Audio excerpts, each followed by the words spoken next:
What's up guys and welcome back to the Conway Dimension.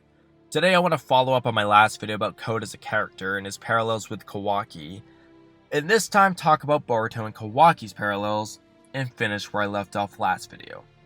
Now it shouldn't surprise you to hear me say that Boruto and Kawaki parallel each other a lot like Naruto and Sasuke do, and that Boruto and Kawaki also parallel both Naruto and Sasuke in different ways as well. And I think this could lead to some important plot points in the near future. But let's start by talking about how Boruto and Kawaki actually parallel each other. The most obvious way is the fact that they both have karma seals and are otsutsuki vessels, and they both heavily parallel the otsutsuki that bestowed them with the karma seal, as I've explained very thoroughly in the past in honestly one of my favorite videos on this channel, so I'm going to link that at the end of this video here. But the parallel I want to focus in on today is both of their similar tragic fates, but opposite responses afterwards. Momoshiki reminded us for the millionth time in chapter 71 that Boruto is going to lose everything and will despair, and that time is coming very soon. But the details of what that consists of are still unknown to us. Now, as I mentioned in my last video about Code and Kawaki's parallels, Kawaki quote-unquote took everything that's important to Code, and so I think the parallel will continue so that Code will take everything that's important to Kawaki. And so as you can see here, I think the paralleling will continue again with Boruto and Kawaki, where they will both lose everything around the same time, which will be very soon according to Momoshiki. And as I mentioned at the end of that video, I think it would be really good for Code's character if he can be involved in the action and play a role in both Boruto and Kawaki losing everything. I mentioned how Naruto and Kawaki having their rift apart where Kawaki ultimately sends Naruto away somewhere and ultimately ends up being separated from Naruto, Team 7, and the Leaf Village could be the way Kawaki loses everything. And I've said in the past that for Boruto, it should probably be Sasuke's death or the destruction or removal from the village. Or even better, to be separated from Naruto, Sasuke, Kawaki, Sarada, Mitsuki, Konohamaru, and the entire Leaf Village. Boruto tells us in the first chapter and episode that, "I can't help that my dad ends up being involved in the story, blah blah blah. I'll say this one more time. This is my story. Except for just a little bit at the start. It's the story of me and my dad." And this basically tells us that Naruto is important during part 1 of Boruto, but is removed from the scene for part 2. The most reasonable way I see that happening, based on Kawaki's dialogue in that flash forward scene, is for Kawaki to send Naruto away to wherever he did at the end of part 1 of Boruto, whatever the reason ends up being.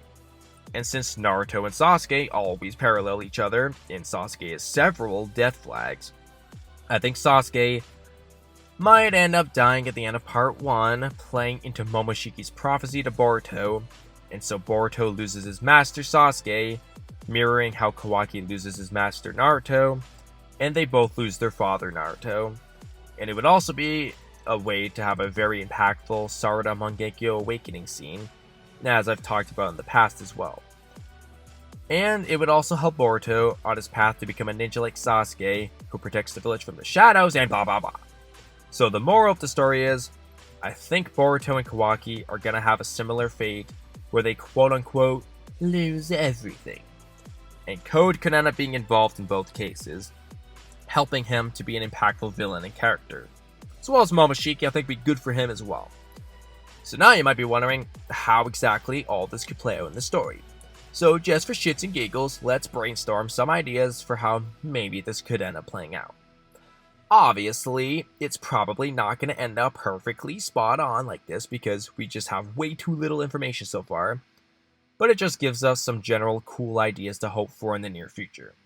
So don't take this as a firm prediction, but instead as a fun topic of discussion. So one way to approach all this could be if Code invades the Leaf Village during the 3 to 4 days. It'll take Amato, Ada, and Damon to reach the Leaf Village.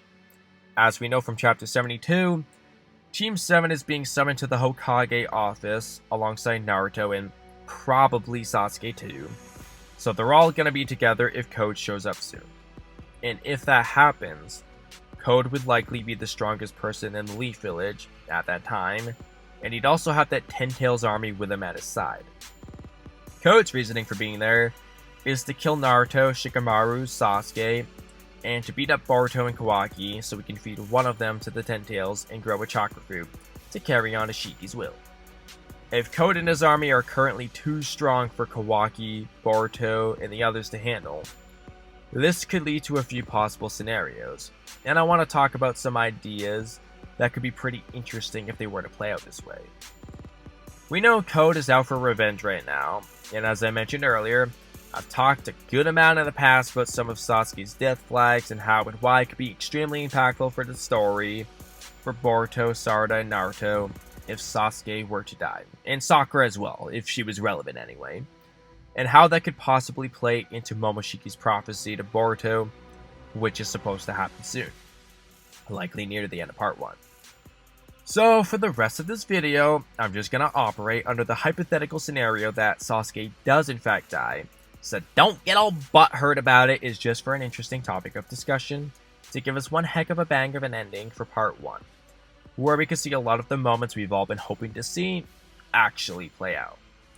So regardless of how exactly it happens, if Sasuke dies protecting Boruto from Code or whatever it is, I think Boruto would obviously be very mentally broken after witnessing that.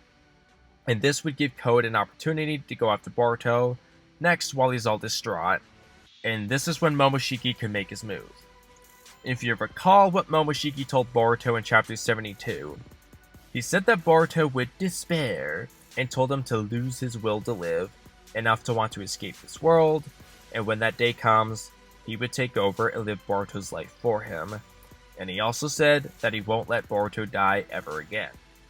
So you can definitely expect that if Boruto is mentally broken and Code was about to go attack Boruto, Momoshiki would definitely seize the opportunity to take over Boruto's body and start pulling his shenanigans.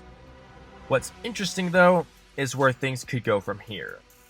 Code doesn't care about sparing Kawaki anymore since he's already cut ties with Ada, and he specifically wants to kill Kawaki now. But the question is if Code would get more satisfaction out of just killing Kawaki or sacrificing him to the Ten Tails. What Code decides he wants to do could completely dictate where things go from here, as there's kind of a three-way deadlock going on. Code wants Kawaki dead, and wants either Boruto or Kawaki as his Ten-Tail sacrifice. Kawaki wants Code dead and Momoshiki gone, but doesn't necessarily want Boruto himself dead. And Momoshiki wants Code dead and Kawaki as his sacrifice. So, it's possible that Borushiki gangs up with Code against Kawaki, Borushiki gangs up with Kawaki against Code, or Borushiki just goes rogue or strikes a deal with Code and goes after Naruto while he lets Code handle Kawaki for now, or something like that.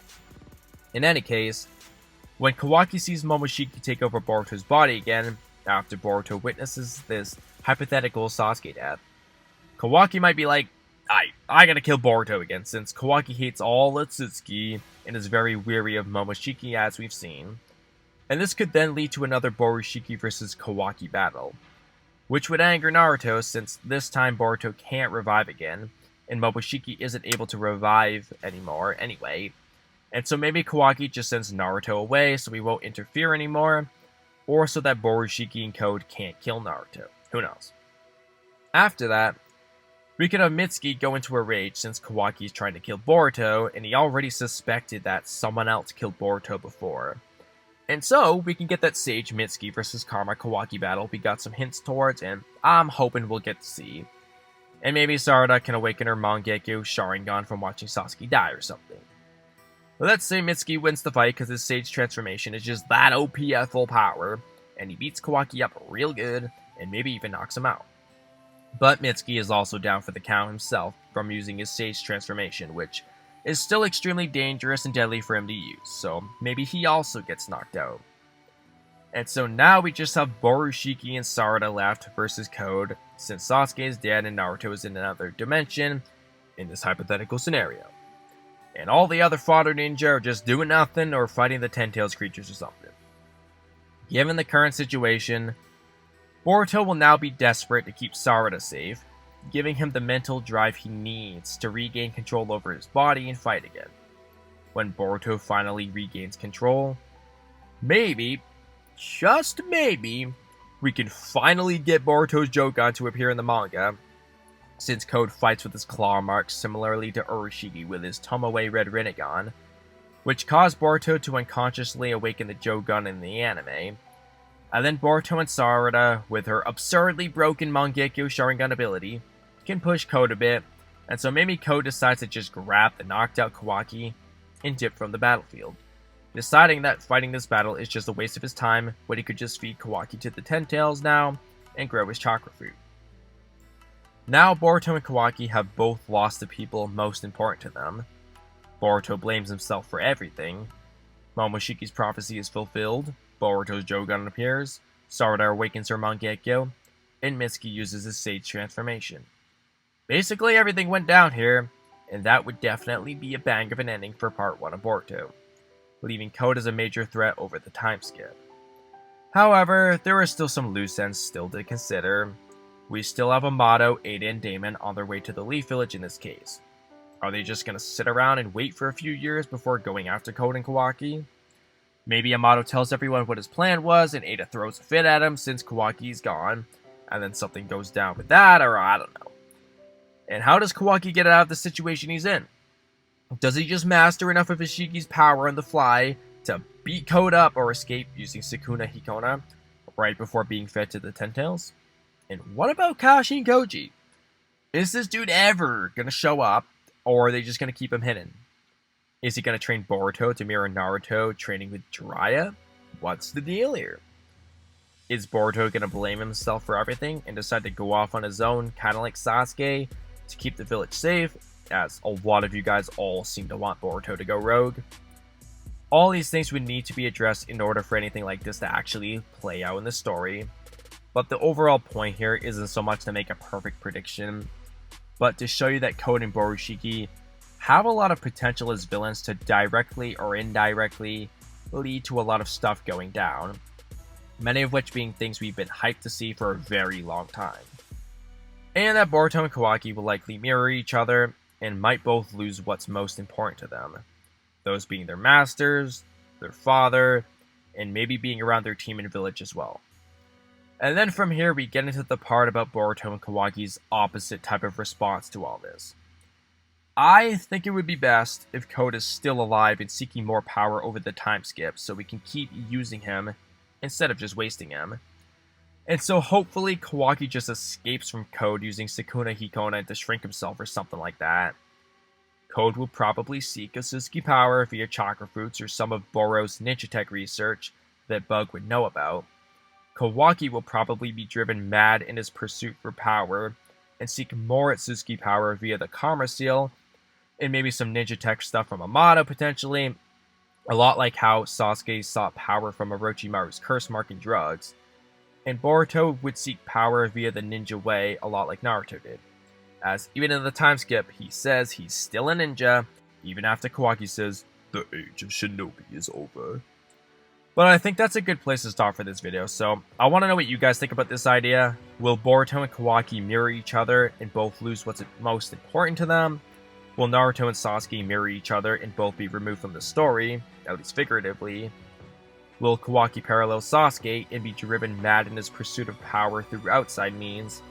And will Boruto mirror Naruto in his pursuit of power by making himself stronger through training to master his own powers and abilities? Let me know what you think in the comment section below, but that's a wrap on today's video, so thank you guys for watching till the end.